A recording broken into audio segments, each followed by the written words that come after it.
The upcoming 2023-2024 NHL season is around a month away at this point. Before we know it, preseason's going to be done and wrapped up, and the NHL season's going to start.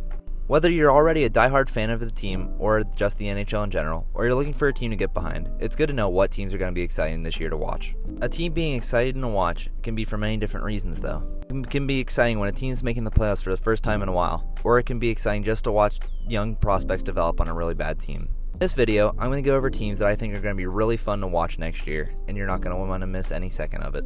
Leave a comment below if there's any teams that you think I missed in this video. Now let's get into it. The first two teams I want to talk about, I'm going to put in the fun bad category. Basically what the fun bad category means is that the team's going to be horrible in the standings, but their games are going to be really fun to watch. Normally this is because the team can't play defense very well, but they can score goals, which is just thrilling hockey to watch. The first fun bad team that I want to talk about is the Chicago Blackhawks. They just drafted their next generational talent in Connor Bedard, and I think he's going to take the NHL by storm. If you watch any of his junior highlights or any of his training videos, you can see how special this kid is. The dude has a wild hockey IQ and an amazing shot. He's going to do everything he can this year to win the Calder, and I think he's going to be able to. On top of drafting Connor Bedard, the Blackhawks went out and got Taylor Hall this offseason. The two are more than likely going to end up being line mates together, and it's going to be so fun to watch. Taylor Hall might not be that MVP anymore, but he's still a really good hockey player, and he's going to help benefit Connor Bedard so much. The problem with the Blackhawks though is that outside of that first line, they don't have much going for them. Their goaltending stinks, their defense stinks, and lines 2 through 4 kind of suck. Maybe some of their other young guys are going to come into their own this year and impress, but right now I don't think so. They're going to be bottom feeders in the league once again, but hey, Connor Bedard is going to be really fun to watch.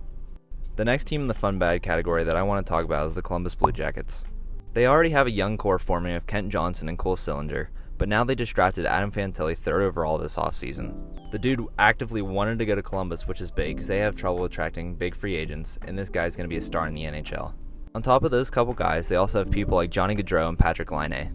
If Johnny Gaudreau could bounce back to being a 100-point guy like he was in Calgary, it's going to help the Blue Jackets a lot. On top of that, I also think that Patrick Laine is going to have a breakout season again this year.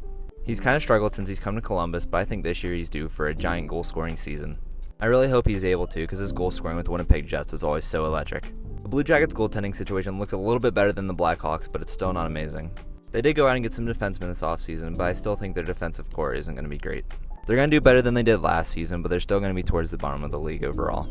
Now let's get into two teams that I think are going to be competitive and super fun to watch.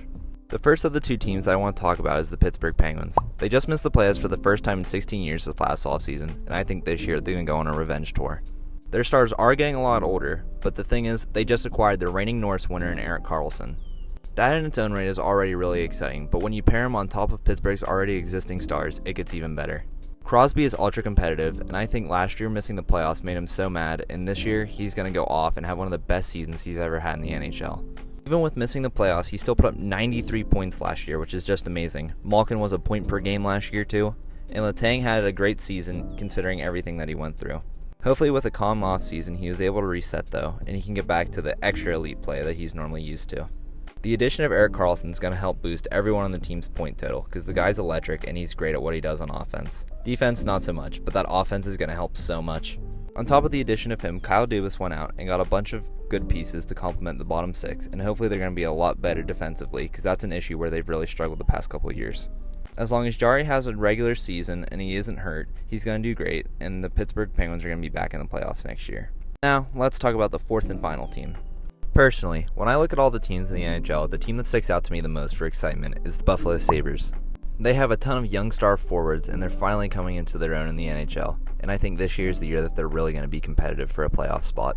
On forward, they have the likes of Tage Thompson, JJ Peterka, Jack Quinn, Jeff Skinner, Alex Tuch, Peyton Krebs, and on top of all those forwards, they also have their stars on defense in Owen Power and Rasmus Dahlin. If Tage Thompson keeps developing like he's been, he's on track to crack over 100 points and 50 goals in this upcoming season. At the end of last season, we saw the Buffalo Sabres savior in net, Devin Levi, finally jump into the NHL, and this year he's going to do it full time. As long as he stays healthy and plays a lot of games for them, they're going to finally have their savior in net that they haven't had since Ryan Miller left Buffalo. He's put up strong numbers since being drafted by the Florida Panthers and then traded to the Sabres in the Sam Reinhart deal, and this is the year that he's finally become a full-time NHLer. If you're already a Buffalo Sabres fan, I'm really happy for you because you finally have something to look forward to for the first time in 10 plus years. This is the best team you guys have had in paper in such a long time, and it's going to be a blast to watch. I really hope this is the year you guys can break back into the playoffs because it'll be a ton of fun to watch. With all the hype regarding this year, I think that this is going to be one of the best years for hockey that we've ever seen. Now, I picked 4 that I think will be really exciting to watch, but I want to know what you think. Is there any teams that I missed that you think that are going to be really exciting to watch? Let me know in the comments below. While you're down there, please consider subscribing. I'm pushing for 300 subscribers and it'll really help me out. And by subscribing, I'll keep you up to date on all the NHL news and provide you with extra NHL content every single week. Thank you so much for watching.